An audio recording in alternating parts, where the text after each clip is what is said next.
Hello दोस्तों, मैं हूं रेखा और आप देख रहे हैं देश नीति। दोस्तों, हाल ही में पद्म पुरस्कारों की घोषणा हुई। उसमें सबसे ज्यादा जिस खबर ने सुर्खियां बटोरी वो ये थी कि समाजवादी पार्टी के जो संस्थापक थे मुलायम सिंह यादव, दिवंगत मुलायम सिंह यादव जी, उनको पद्म विभूषण, यह सेकेंड हाईएस्ट सिविलियन अवार्ड, मतलब दूसरा सर्वोच्च नागरिक सम्मान केंद्र सरकार की तरफ से दिया गया। अब इसको लेके जो खासकर भाजपा का समर्थित वर्ग है, भाजपा समर्थक वर्ग है, उसमें काफी ज्यादा नाराजगी है। और आपने सोशल मीडिया पे भी देखा होगा, इसको लेके केंद्र सरकार को भी काफी ज्यादा क्रिटिसाइज किया जा रहा है। काफी ज्यादा केंद्र सरकार की आलोचना की जा रही है कि आपने पद्म विभूषण जैसा बड़ा सम्मान मुलायम सिंह यादव को कैसे दिया। आपको बता दूं, मुलायम सिंह यादव पूर्व में उत्तर प्रदेश के मुख्यमंत्री रह चुके हैं। और उनके समय ही जो अयोध्या आंदोलन हुआ था, उस समय जिस तरीके से कार सेवकों पे गोलियां चलाई गई थी, जिसमें सैकड़ों कार सेवक मारे गए थे, और कहा जाता है कि उनके जो शव थे वो सरयू नदी में बहा दिए गए थे, और जिससे सरयू नदी का पानी लाल हुआ था। तो ये एक तरीके से ये पूरी जो घटना है, मुलायम सिंह के यादव की जो पूरी राजकीय एक तरीके से करियर रहा, उसमें इस घटना के बाद से उनका और बीजेपी का एक तरीके से राजकीय पटाक्षेप हो गया रिश्तों का। वो बिल्कुल बीजेपी के हमेशा विरोध में ही लड़े, और बीजेपी भी हमेशा मुलायम सिंह यादव के एक तरीके से विचार वैचारिक तौर पे विरोध ही थी। और ऐसे मुलायम सिंह यादव को अगर केंद्र की भाजपा सरकार पद्म विभूषण जैसा एक बड़ा पुरस्कार देती है, सम्मान देती है, तो भाजपा समर्थकों में काफी ज्यादा नाराजगी है। केंद्र सरकार को बहुत ज्यादा आलोचना का सामना करना पड़ रहा है। अब सोशल मीडिया पे जाएंगे तो आपको इस मामले में तरह तरह की रिएक्शंस देखने को मिलेगी। और ये जो मैंने इसका पूरा बैकग्राउंड बताया कि क्यों बीजेपी समर्थकों में नाराजगी है, खासकर जो कार सेवकों के ऊपर गोलियां चलाई गई थी अयोध्या आंदोलन में, जिसमें सैकड़ों कार सेवक मारे गए थे, उसके बाद से बीजेपी समर्थकों के लिए मुलायम सिंह यादव या उनकी पार्टी एक तरीके से एक विरोधी विचारधारा में है। और जिस तरीके के अब तक के रिश्ते रहे भाजपा के और मुलायम सिंह यादव के, मुलायम सिंह यादव जी ने भी अपनी पूरी राजनीतिक करियर में हमेशा वो बीजेपी के विरोध में खड़े रहे।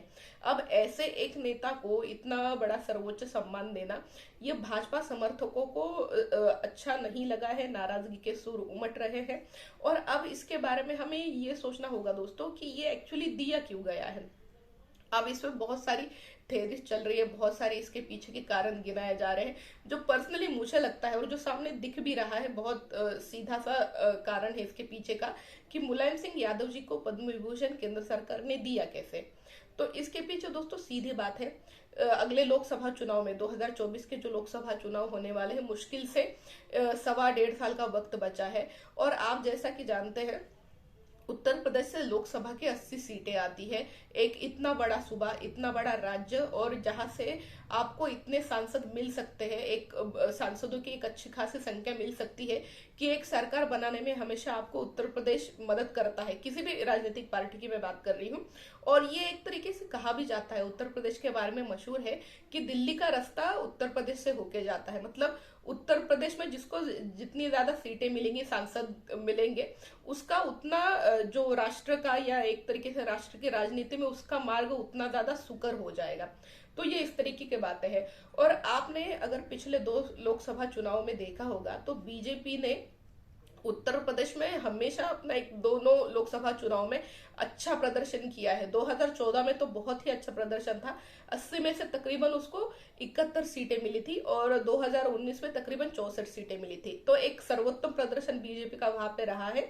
और अब मुझे लगता है कि बीजेपी उसी सिलसिले में ये पूरे एक कार्यशैली को अपना रही है कि बीजेपी अगले लोकसभा चुनाव को नजरों के सामने रख के, 1-1.5 साल का जो अंतराल बचा है, उसमें लोकसभा चुनाव के दौरान ज्यादा से ज्यादा सीटें इस बार भी 2024 के लिए भी वहां से लाना चाहती है।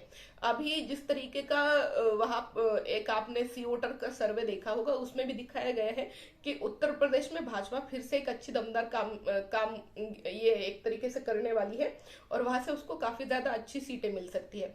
तो ऐसे में ये सर्वे का तो चलिए एक अनुमान है, पर बीजेपी को लोकसभा दोनों चुनावों में 14 और 19 में वहां से काफी ज्यादा सीटें मिली थी, और बीजेपी अब चाहेगी कि उसको ही दोहराया जाए, या बीजेपी का वरिष्ठ नेतृत्व तो पक्का ही चाहेगा। और बीजेपी का वरिष्ठ नेतृत्व सारी ये चीजें सामने रख के ही उस तरीके से कार्यान्वित हो रहा है। अब इस निर्णय के पीछे जो मुलायम सिंह यादव जी को पद्म विभूषण देना था, इसके पीछे मुझे लगता है कि यही कार्य या एक तरीके से कह लीजिए कि रणनीति है कि उत्तर प्रदेश एक बहुत बड़ा सूबा है, और जो मुलायम सिंह यादव थे या समाजवादी पार्टी, इसका एक जो कोर वोट है या कोर मतदाता है, वो है मुस्लिम और यादव। और ये कभी ऐसा माना जाता है कि बीजेपी के साथ नहीं आए, मुस्लिम भी नहीं और यादव, उनका एक फिक्स ये है कि जो समाजवादी पार्टी के वो कोर वोटर है।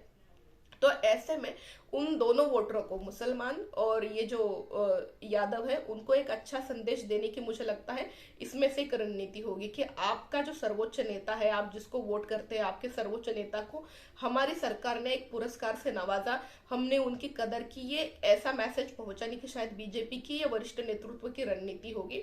और शायद लोकसभा चुनाव में इस एक ऐसे कार्य से उनसे ज्यादा वोट अपनी तरफ खींचना, मतलब ये तो अब देखने वाली बात होगी कि बीजेपी को उनका वोट मिलता कितना है। पर हाँ, ये बात तो पक्की है कि ये एक ऐसा गुडविल गेस्चर दिखा के बीजेपी ने थोड़ी सी एक उनमें एक भावना तो ये डाल ही दी है, उनके मनों में पक्की डाल दी होगी कि हम अब लोकसभा चुनाव में कुछ नहीं तो हमारे अगर एक सर्वोच्च नेता को बीजेपी ने सम्मानित किया है, तो हम कुछ ना कुछ वोट तो बीजेपी के पालड़े में डालेंगे ही। और शायद इसका असर हमें लोकसभा चुनाव के बाद उत्तर प्रदेश में जो भी रिजल्ट आता है उसमें देखने को मिलेगा भी।